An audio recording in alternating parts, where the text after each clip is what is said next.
It's a long gospel. So we'll just get straight to the point before I lose my voice. We have to pay attention.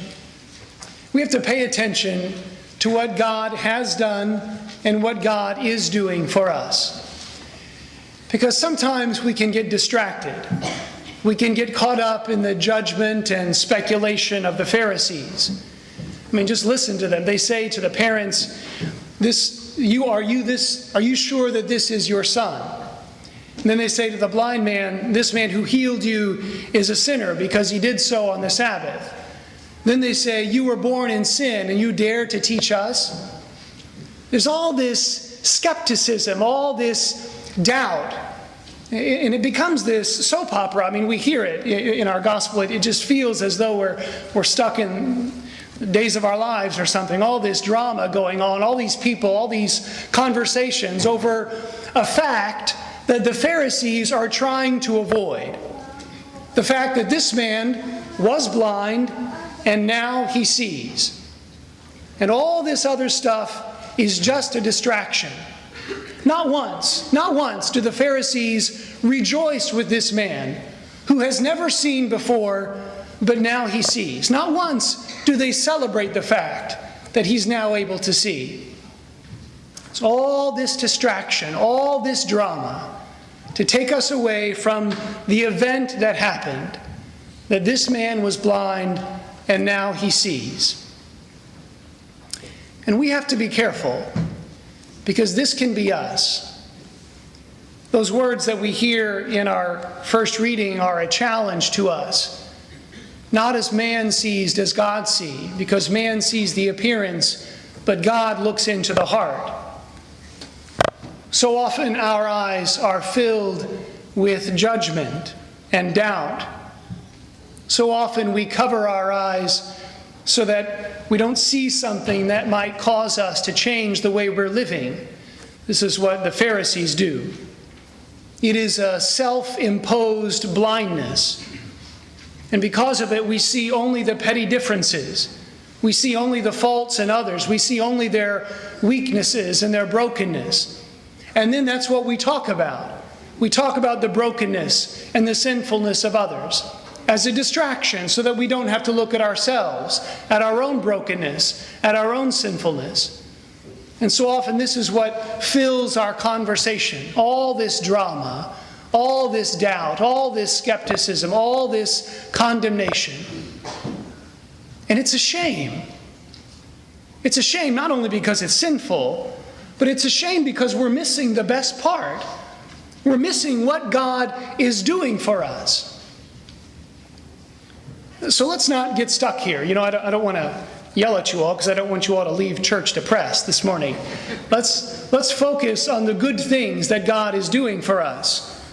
The fact is that beautiful things happen around us every day. Every day, people's hearts are changed. Every day, people who are lonely find companionship. Every day, people who are sick and suffering find healing, or at least someone to accompany them in the midst of their pain. I mean, these things are happening all around us, right here in our parish, right here in our community. And we can't be blind to these things. Because if we miss these things, then we end up just talking about petty little differences, getting caught up in the darkness of condemnation. We have to see what God is doing. And we have to bring to light all the charity and the goodness that is being modeled by the people around us. I mean, these are the things that we should be talking about around the dinner table. Not words of judgment, not gossip, not the latest thing that's happening to the guy next door. But what is the goodness? What is the beauty? What is the truth that God is revealing in our midst?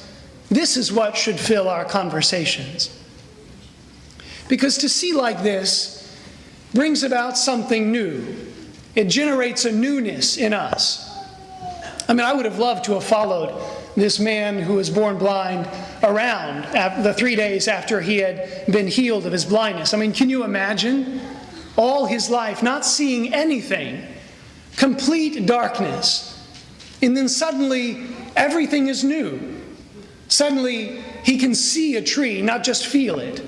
Suddenly, he can see the faces of his family and friends. Suddenly, everything is opened up to him. A new horizon, a new way of looking at life. And this isn't just for him. It is for us as well. I mean, imagine the new vision that could be ours if we will stop looking at others as objects for our own pleasure, if we would stop looking at others with eyes of condemnation and look at them as children of God who have been placed in our lives for a purpose. This can generate such a newness for us. I mean, just look at the way that Jesus heals this man. It's a little gross, really. He spits on the ground and makes this dirt, and then he smushes it in this guy's eyes. You might think that Jesus could be a bit more clean about the way that he healed him, but he does it for a reason. I mean, it should remind us of what happens in the very beginning in the book of Genesis, when God takes clay and molds the first man and the first woman. This is not just the healing of a man's eyes. This is a rebirth. This is a recreation. Again, everything is new for him. And it can be new for us if we will just leave behind all this other conversation that can fill our minds and our hearts. Because if we speak about the newness that is around us, then we're more likely to see it. And in that way, there's just no room in this church for gossip. There's no room in our families for jealousy.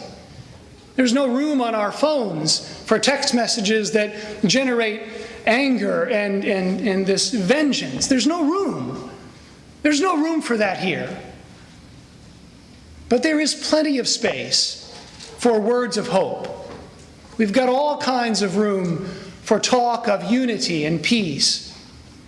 There is plenty of room here for highlighting the goodness and the holiness of others. This is what should fill our space. And this is what should fill our conversations. And this is what we should be talking about around the dinner table. The goodness and the beauty of what God is doing for us. We pray today that God would heal us of our blindness, that He would help us to move from the darkness and see the light and the beauty of what He does for us today.